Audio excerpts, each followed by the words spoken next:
Good afternoon, everybody. This is Meeta Sani and Tosh Pulpitier bringing you the Business Hysteria Q&A sessions. Hi, everyone. Hi, Tosh. How you doing? How you doing? Good afternoon, everybody.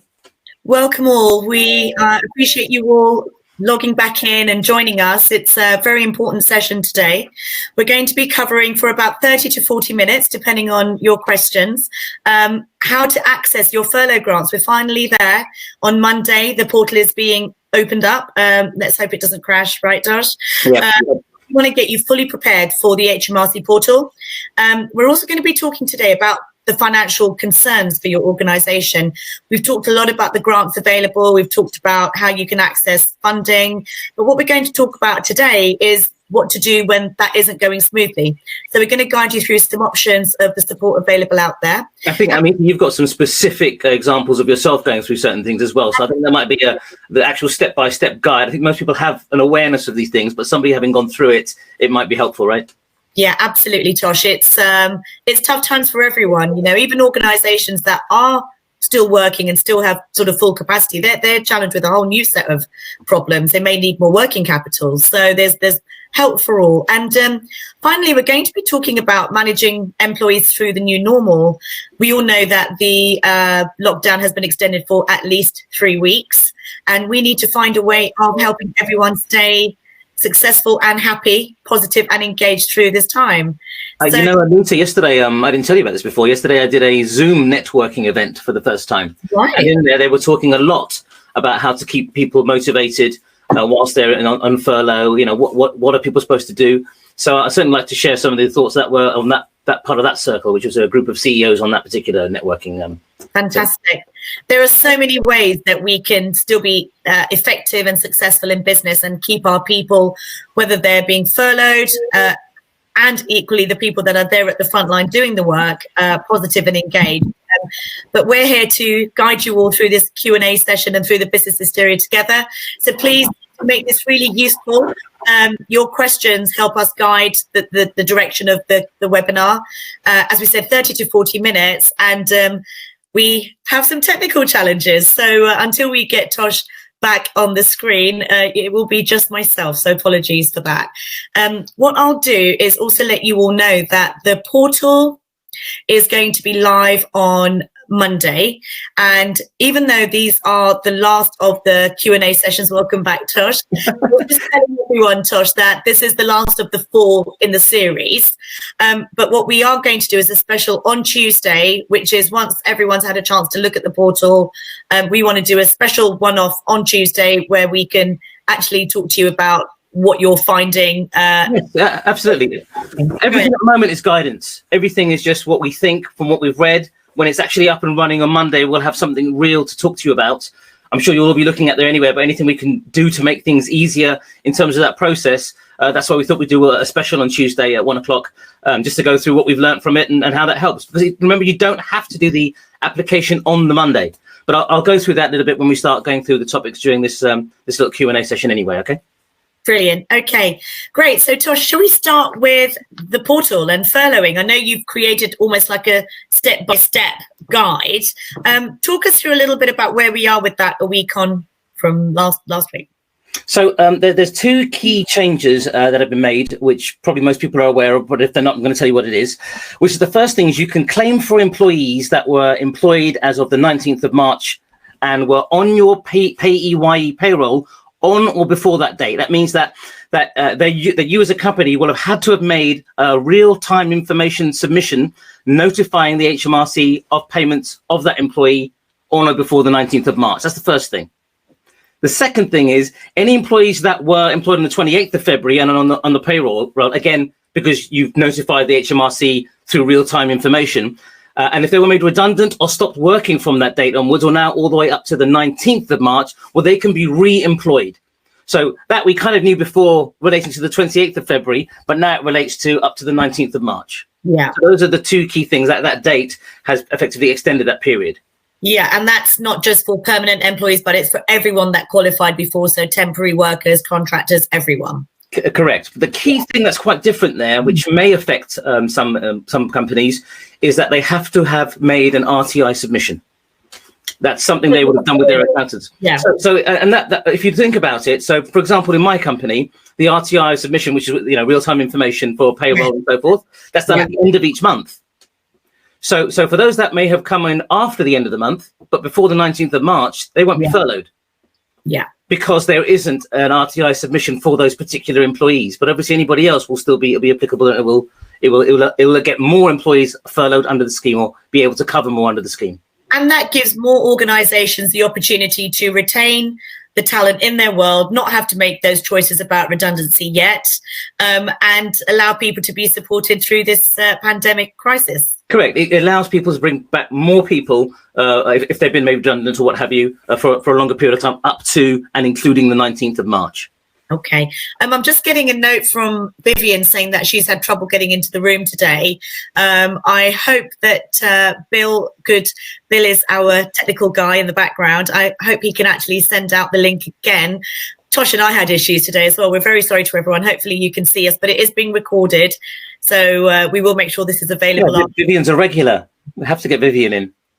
I think Vivian's in now. She's messaging, but there will be others. So apologies to everyone. Okay. Right. So tell us about these steps, Tosh. Tell us about what everyone should be gathering so that they're ready to go for Monday. So what I've tried to do is to break it down into 14 steps. Okay.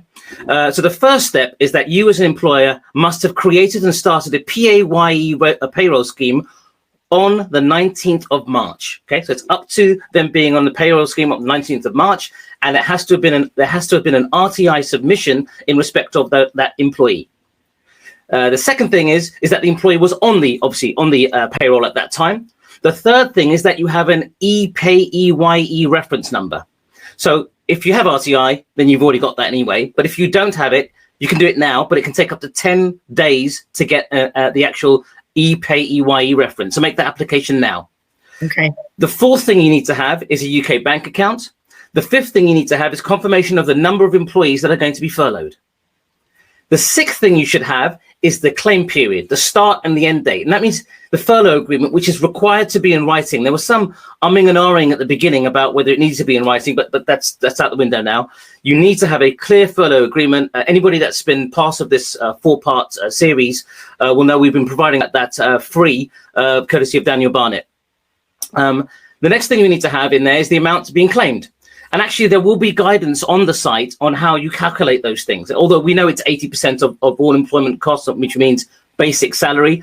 And then also, plus on top of that, it includes employers' national insurance contributions and up to 3% for the auto-enrollment pension. Okay. Yeah. And we clarified last week as well that it's 2,500 plus all of the employers' NIC and pension. And I think that was a grade for me. That's right. That clarity. Even I had to double check it. So we thought it was all encompassing, but it's on top. It says plus. Good. The other thing you'll need to provide or have ready is your bank account number and sort code. You'll have to have the contact name, whoever's there at the business that will be dealing with these things, your contact telephone number, and you need to show how you have come to the calculations that you've come to be able to show what it is that you're claiming. One other thing I thought would be quite useful, if I can just get my notes here for you, I thought this would be, is the number of employees that are furloughed is kind of key in terms of what you do. So if you have fewer than 100 furloughed employee staff, so that I think will be most of you, you'll need to input the information directly into the system for each employee. If you have 100 or more furloughed staff, you'll need to upload a file, and in there you'd have to put the information of each and every single employee. So if it's under 100, you need to go through every single form, every single time for each employee. If it's 100 or more, there'll be a file where you can just fill in the information for all of those employees. Either way, you obviously have to give the details for everybody. Yeah. That's it in a nutshell. So it isn't actually a lot that's new. I mean, we knew these steps sort of earlier in the week, but certainly the clarification for the extension of the eligibility period, as in employees on the payroll up to the 19th of March, is the newest thing. Okay. Thank you, Tosh. So you're obviously answering all the right questions. We don't have as many questions flying in today. I know one of the challenges around the portal and then getting funds back, and again, this is more of a financial understanding, but just tell us what my understanding is that Rishi Sunak has told us that if we submit in the portal on the 20th, that the first payback, if you like, the first payment of grants will be coming on or around the 30th of April. Is that right? That's right. That's what he said. So that means if you're able to get on the site, and I suspect it's going to be bloody busy that day, so maybe do it on the next day. But if you get on the site, they say, and you correctly submit your information, then you will be able to. You should be looking at getting the first payments by the 30th of April. What they're saying for payments after that period is that they're expecting, after the submission of the relevant information, it should take 4 to 6 working days for payments to be made. I mean, that's a pretty big, quick turnaround if they achieve that, but that's what they're saying. Thank you, Tosh. I think all of us expected this lockdown to continue, but I think the reality of us trying to understand how to take our organisations through the next 3-4 odd weeks is it's quite stressful, and it's quite worrying because there are no real there's no real clarity on when we're going to come out. And I think for a lot of organisations, they're really thinking about how long is this furlough support, the grant, going to last. I know we don't have answers to that, but, partnered with that. We know that it's going to be 3 months from the 1st of March. We know that much. What happens after there, obviously, we don't know.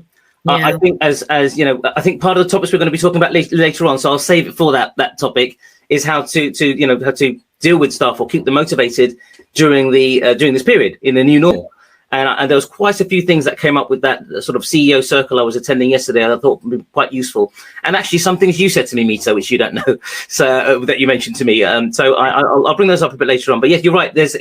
We're looking for, as silly as it sounds, we're looking for some certainty in the period of uncertainty, and there is some. There is some. And I think some of the questions around that would be then the timing around redundancies and the support. And we'll go into that when we talk about financial support as well, because there's a lot more grants out there actually and support available as well. And I'll be sort of directing you to some sites and some organisations. But I do. You're going to actually give links, aren't you? You're going to provide links as part of this? Yeah, anything we talk about, I'm going to put onto our website and send you all a link. There's, as I said, this is not only us advising you, but part of my personal journey of the similar questions that everyone's got on their minds. We as an organisation, the main group, have also got the same questions. And so I've done a lot of research and want to share that with everyone to help them have a smoother journey through the hysteria. Yeah. We have a question from Deborah, and Deborah asks about furloughing and whether we can furlough someone for just 3 weeks if they anticipate that they will have a role after 3 weeks. And can that then be shorter? Could it be a 2-week furlough, for example? So it's very clear that a minimum furlough period is 3 weeks, absolute minimum. You can rotate staff, obviously. So every 3 weeks, you could have somebody furloughed, somebody working, and then swap them over. You want a written agreement clearly confirming the start date and end dates of that furlough period. But it can't be less than 3 weeks, Deborah. So I really like this concept because I hadn't really thought about it from a commercial or from a sort of logistical perspective. But actually, if you have 2 people who do similar roles, you could furlough one for 3 weeks and then switch them round. So essentially, everyone gets a chance to do some work, be paid potentially more than they're earning, but also to keep them as part of the organisation. Yes, that's right. That's absolutely right. Does it have to be the same role? Is, like redundancy, and you talk about sort of the role type and all of that. Does it have to be the same role that is furloughed and unfurloughed, or is it very general? So I'm going to put the question slightly differently. So the issue is furloughed means there's no work for that person to do. So if if they haven't got their job to do, but you've got something else for them to do, and they're doing it, well, then you'll pay them full pay for whatever it is that they're doing, in which case they're not furloughed. So they don't necessarily have to come back to the same job. It depends what's available and what the circumstances are. At the moment, we've got to understand there's 2 pains here. One is the pain of the employee and the uncertainty of having their job and so forth. And then there's the pain of the employer trying to look after their employees and their employees' families and all the other things that are on their shoulders. Because if the company goes down, if employees don't step up and try and help their employer and that company goes down, well, there's no furlough, there's nothing. There's no job, there's no business, and then that's the end of it. So it's kind of a bit of a, we need to be quite reasonable, but a bit of partnership. Yeah, it's absolute partnership and everyone trying to add value the way they can. Yeah. We've got a question from Isabel. So Isabel asks, we employ workers who are paid PAYE and their holiday pay is part of their hourly rate, essentially agency workers. What happens to the holiday pay element when we furlough them? Good question. So a holiday is not included in your basic wage as such. It's normally it's a right that is put on top of it. But that's a tricky question, isn't it? So if they're including it within that holiday period because they have to take it at set times, I imagine, you will have to separate the two because it can be calculated what part of that salary is their holiday element, is what my guess would be. It's quite interesting. So again, because we work on the flexible working side and the temporary worker side, I understand a little bit of this. Employment agencies can either retain some of that money and then pay temporary workers when they take the holiday, so similar to a permanent employee who then get paid holiday, or they will roll that up, which it sounds like what Isabel's saying is that they do, and then they're getting their holiday pay regardless of when they take time off, so that when they do take time off, they won't actually get paid in that time. A lot of teachers are the same as well, Meeta. It's the same thing. They're called peripatetic teachers. And they get paid in the same way. They roll up holiday in there. But what the law requires, which those agencies will know, is that you have to very clearly identify what the holiday pay element is. Yeah. So from a furlough perspective, just really clarify that again for anyone listening. So the way to look at it is not what is or isn't included. It's basic wages. Fine. So it's your basic wages that are calculated at 80%. And on top of that, it is the employer's national insurance contributions and 3% of auto enrollment contributions for pension contributions. Okay. That's it. So if you're bundling other things in there, you're going to have to unravel that. But as I say, for salaries where the holiday pay is incorporated already within it or rolled up in it, they would have to be able to distinguish between the two anyway. So I don't think it's a big ask or a difficult job. And it can be done, but again, you can only claim up to 2,500. Correct, 80%. I keep saying 80%. Yeah, I'm glad you keep reminding me. Or the cap of 2,500, whichever hits first. Yeah. Excellent. Thank you. So I've had clients call in and speak to some of the team about the fact that they've done a lot of furloughing and they are looking forward to getting the portal up and running and getting those grants paid back into the organisation. But even with that, some organisations are saying that they're concerned that, if this isn't extended long enough to benefit from the upturn, that they may have to make staff redundant. And one of the questions, and I hope this person's been able to log in. I know we've got a few more in now, so welcome everyone. And apologies if you've had technical issues today, but we are recording it and we will send out the full to everyone. But her question was around redundancy, and this might be a good time to push forward and talk about financial support. But I'd like to start with that, Tosh, because at what point and how would an employer take it from furloughing to redundancies? So how do they process that? Well, furloughing is happening right now because there's a government scheme that is specifically covering that.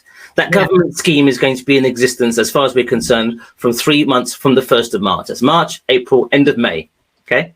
Yeah. So by the end of May, beginning of June, if they haven't extended it, then we're no longer having any financing for this scheme, which means that there's no longer an ability for employers to just continue to pay their staff, which means that they could be looking at redundancy processes from that stage onwards. Some companies are looking at redundancy processes now on the basis that if the scheme does not continue, then they will be made redundant from the 1st of June. Right. If it does continue, then they are retracting that. Now, it's not a desirable scenario because obviously employees just don't know whether they're coming or going. Otherwise, the normal redundancy processes would apply, which are that when you know that there is a real risk that they're going to be made redundant, which would be when the furlough scheme goes, well, then you start your consultation periods and you start to consult with staff and tell them whether they're redundant, why they're redundant, what the risk is, go through consideration of suitable alternative employment, look at a fair selection criteria. It's a whole different topic, but you have to go through the same processes. So I suppose to save money, what people are looking to do is to start the process now, as I say, to say your risk of redundancy at that point, if on the condition that this happens, this being the coronavirus job retention scheme no longer exists. And then it will be retracted and just extended if that does extend. That's very interesting. So literally almost not disaster planning. So planning for one scenario and another, advising staff that they have started the redundancy process, which allows them to have the 30-day consultation period and things like that already in there. Exactly right. Yeah. So they've already covered all the process on a condition being met. If that condition isn't met, that's fine. But obviously, if that happens and then the scheme is gone, and then you have to consult for another 30 days and pay those things, that can make the difference between a company then going under or not, rather than just clawing back. Look, this is not, for all intents and purposes, this is not something personal or vindictive or anything. It's just a crappy thing that's happening in the world. So people have to adapt to that reality of that situation. And it's not great, and people must be on all sorts of situations where they're on universal credit or having to downsize significantly or cut back significantly. Yeah. But whether it's a 1 month, 2 month, 6 month, 12-month scenario, it's still a blip of time that which we need to survive. So how long do we do that for? We don't know. Realistically, what the guidance is indicating is we're looking at least the next few months, right? So for me, that is really inspiring, because I hadn't thought of that organizations can do the planning for both scenarios, and that allows them to start to, as a business, have clarity of what they will need to do. And I just wanted to share with everyone, again, doing some research for today and for our organization as well. The .gov.uk website is fantastic, and there's actually a link on there which talks about if you can't afford to make your redundancy payments, there are grants available. So that, again, is very interesting, and I'll put that link on our website and send you all the link after this webinar. Also, just to say that if there are questions that we don't answer, Tosh and I are going to do a Q&A straight after, just to make sure we cover off every concern and query that you guys have. That's one of our missions, if you like, is to make sure that everyone goes away from the time they've committed with the answers they need. And if you have more, you can always reach out to us, pick up the phone or drop us a note, and we'll come back to you. Absolutely. We'll help you, and we're all helping each other through. Tosh, there's a couple of questions here I think we might want to help everyone understand, because they might be answering everyone's questions. So it said here that we furlough maternity staff, and it says you may have answered this previously. Who's this one from, Meeta? This is Sam. Sam says, can we furlough maternity staff? And if there were a reduced payment for that month, i.e. 50%, would they then get the 80% of that amount or the 50% of their full salary? That's a good question. Oh boy, talk about technical. Okay, so get your money's worth here, I think. Okay, so this is the scenario. If it's statutory maternity pay under the terms and conditions that the employee has, then that's exactly what they're still getting. That's not a furlough scenario. They won't get that. Fine. If they get an enhanced payment on maternity leave, then you can furlough. So you can furlough them and get 80% of the enhanced maternity pay. So if they're just getting statutory maternity pay or maternity allowance, that won't apply. That's the bare legal minimum. If they're getting above that amount, then they will get the 80% of that above amount. So to clarify for Sam, the way I'm reading that then is if this employee is getting 50% as an enhanced scheme, the employer, Sam's employer, could say 80% of the 50%. Exactly. Yeah, right. Perfect. So 40% essentially of what their normal income would be. Correct. To answer Isabel's question around commission payments, so they are not included in furlough payments. Okay, so discretionary commission payments and bonuses are not included. Compulsory ones are. So compulsory ones would be, because it's like a normal salary, it's something that's paid out regardless of what people do or don't do. It doesn't seem to be dependent on anything, perhaps. Maybe it's on hitting certain targets or something like that. But if there's a compulsory bonus or anything like that, then they are included. If it's discretionary, they're not. Tips are not included, and neither are any kind of benefits like health cover, company car, any of those things. Unless the employer chooses to do so. Unless the employer chooses to do so. Correct. So I'm talking about the absolute legal requirements here. You're right. Anything you want to do over and above, employers can obviously do that. Yeah. So Alex, for example, has asked if the limit is 2,500, is that on a pro rata basis? So, for example, if you furlough somebody for half the month, well, you couldn't, it would have to be a minimum of 3 weeks. Would you then be able to only claim 1,250? Or could you still claim 2,500 even if they're only working 2 or 3 weeks? It doesn't matter what the issue is what is their salary during that period of furlough? And then you calculate 80% of that salary. So it is prorated? Yes, absolutely. Yeah, fine. Thank you, Tosh. So is there anything else you think we should know about in terms of the portal, in terms of the following process before I start talking a little bit about some of the financial support out there? A couple of little things, I suppose, is that there is increasing help out there for people who don't want to do the submissions themselves. So accountants, a lot of accountants are offering packages and so that sort of thing. Even my own has offered one. in terms of helping people to go through the portal. So there's that kind of help available if you're worried about doing it. But look at the site first. I know, it might seem tedious or difficult, but it isn't necessarily. Let's see what comes up. Let's have a look what the information is there. Meeta and myself are going to guide you through it anyway, as much as we can, so that we can help you in that respect. And then it's just a matter of then just going through that process. So at the moment, look, we're giving you a really good idea. We'll all know whenever we start looking on Monday. And then even if you haven't looked on Monday, we're going to do our best to make sure you know by Tuesday. Yeah. Thank you. I want you not to worry as much as they need to anyway. Yeah. I mean, we all know that for many organizations, the employee costs are probably the biggest part of their monthly outgoings. Yeah. But there are so many other costs of an organization. And I just wanted to cover off, I know we've covered off a number of times all of the grants and the business interruption loan schemes that are available. And I just wanted to draw everyone's attention to which I just mentioned already, is the .gov.uk website. That, I think, has so much information. Your advisors, so your accountants, your lawyers, everyone seems to be really helpful, really busy, but available and helpful. And your bank managers, again, they should be guiding you through what options are out there for you. A couple of other sites that I've been using and think would be really helpful are ukfinance.org, local councils. So one of the grey areas, if you like, is who is entitled to rates relief and the grants that then come from that. And there are also sectors that are entitled to rates discounts. For example, the recruitment sector is entitled to a rates discount. But when I look at sort of websites, it's not really clear. So give your council a call. They'll be able to guide you on that. And then what I think has been a real great find, and some of you guys may know about this already, is the London Growth Hub. And they actually have a lot of links which talk about how you manage your existing commercial contracts, how you manage your supplier engagement, and what support is out there from the government on helping you, and how you manage your lease obligations and review those leases. Because as we know, we've got leases such as photocopiers, IT, all of the costs in running your organizations and leases that go with that, and also rental leases as well, really big costs. So there's also support there on how to engage in discussions with your landlord. And if there's anyone in your organization, if that's not you, please direct them to it.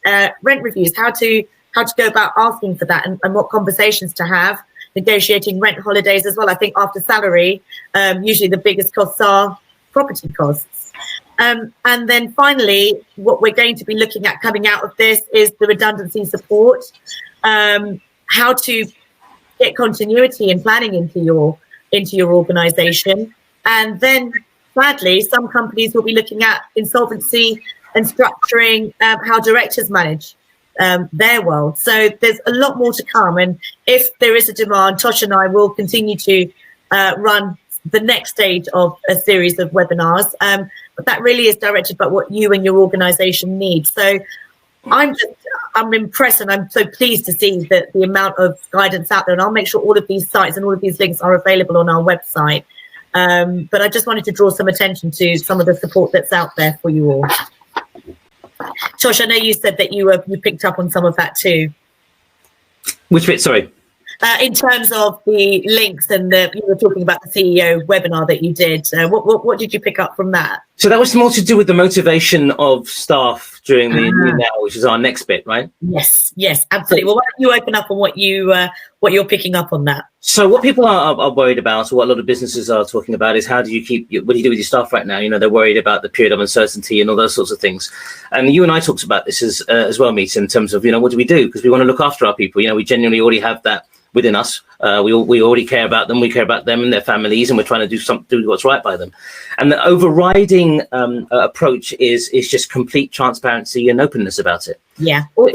And I know that might sound so basic and straightforward, but it isn't. There's a lot of, surprisingly, sometimes there's a lot of distrust in these situations. They don't know whether you're acting in their best interest or not as an employer, but actually you are. And the way to do that is just be very clear. So even those companies that are saying, look, I know this is a mess because we're putting you at risk of redundancy if that happens, perhaps. But we're explaining why we're having to do this, because if we don't do that, everybody falls out.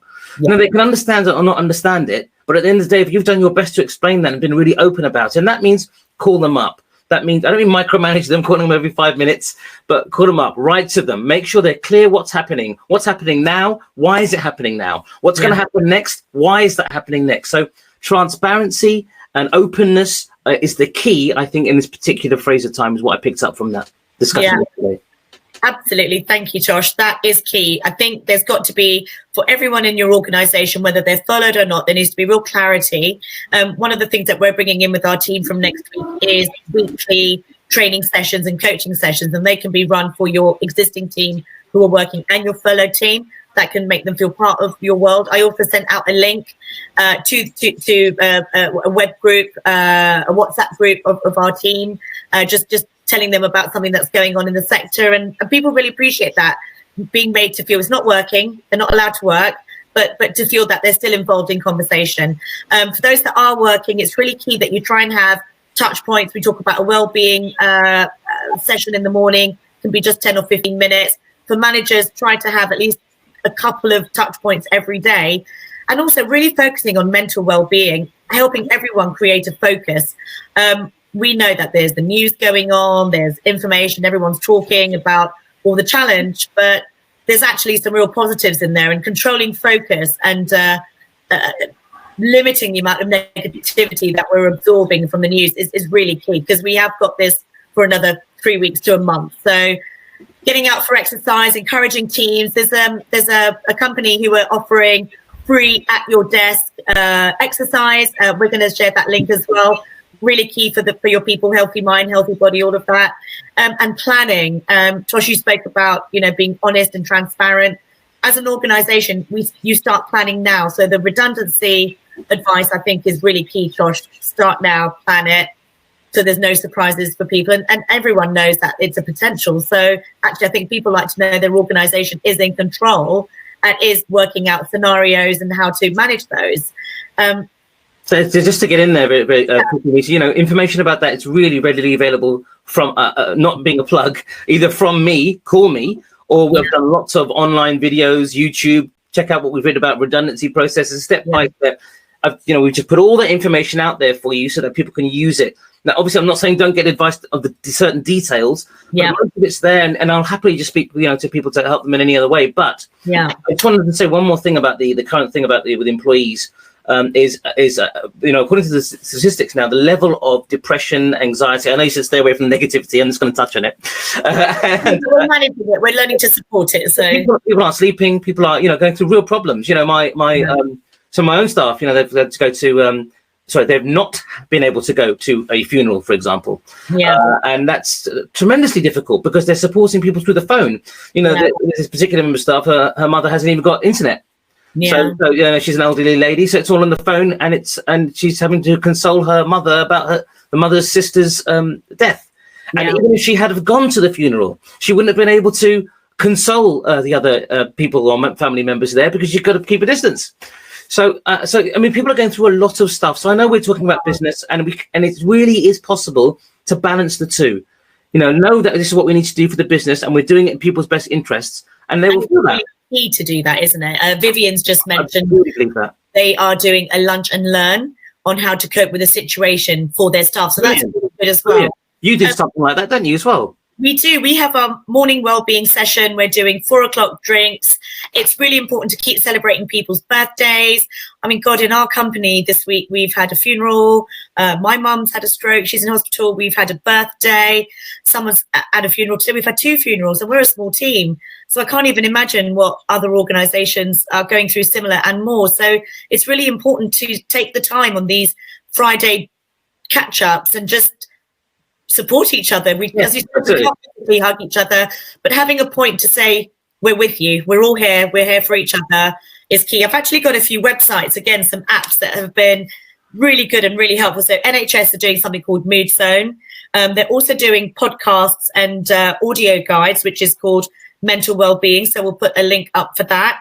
And there are meditation podcasts are really good. Headspace, I'm not plugging, I'm just telling you what we use and what I use actually. Yeah, and we actually gave our team the Headspace subscription for a year.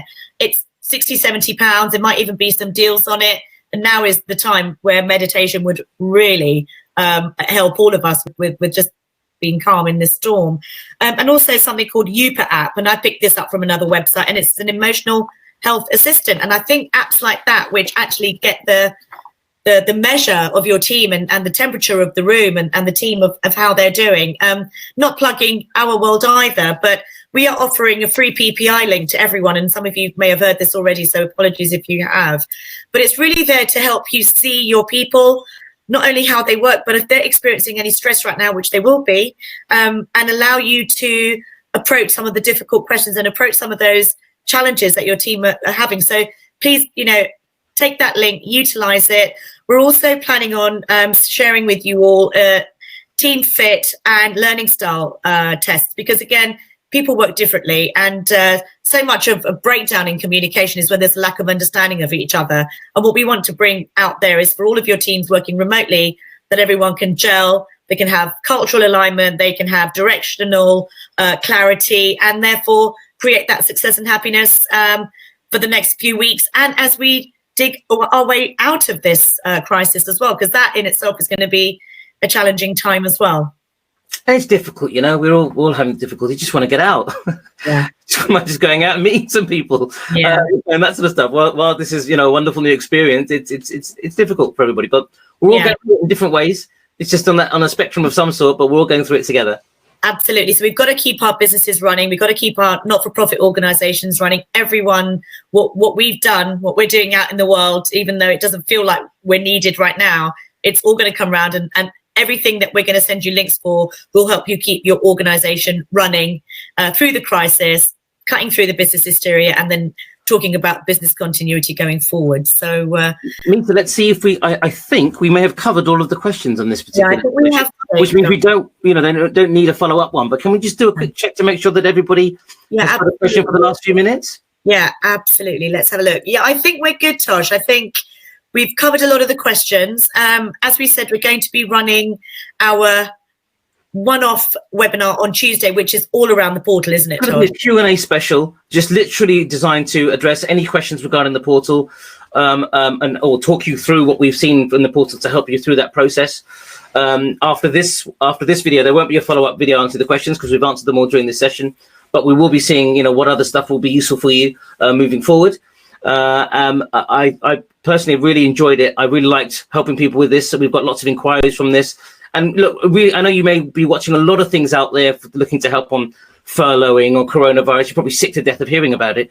But you know what? Help is there. And our number, we're real people who really pick up the phone. I don't mean our people. We will speak to you about what concerns you've got or any questions you've got, and give you the right direction, even if you don't want to instruct us or anything like that. This is not what this is about right now. Believe it or don't believe it, that is what the truth is.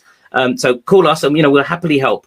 But we'll keep doing this. I think, Meeta, I'd like to see us putting more information out there as long as it's useful to people, quite frankly. Absolutely. If the demands there will be here. We know how, even though we're all working from home and don't have the commutes, time seems even less available. So I don't know what's going on there. But what makes me chuckle is it's kind of a little bit like all the companies were lying before or something.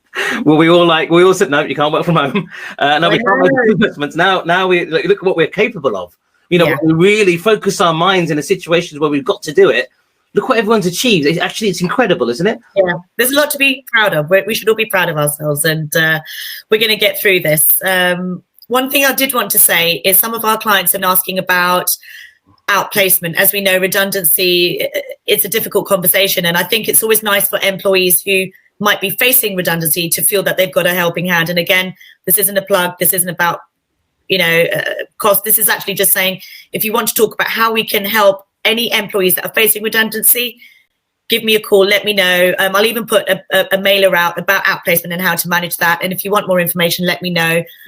Maybe we do that as our next talk, Meeta, if people want it. Sure. Awesome. Wonderful. Well, thank you, everyone. Thank you for the feedback as well. And we will send you a link. Please do fill out those feedback forms, and we'll try and make sure that whatever we do, it adds value to your world. Have a great rest of the weekend, and we'll see you on Tuesday. Thanks very much for tuning in, and bye for now. See you later, Meeta. Thank you, Tosh. Thanks, everyone. Bye-bye.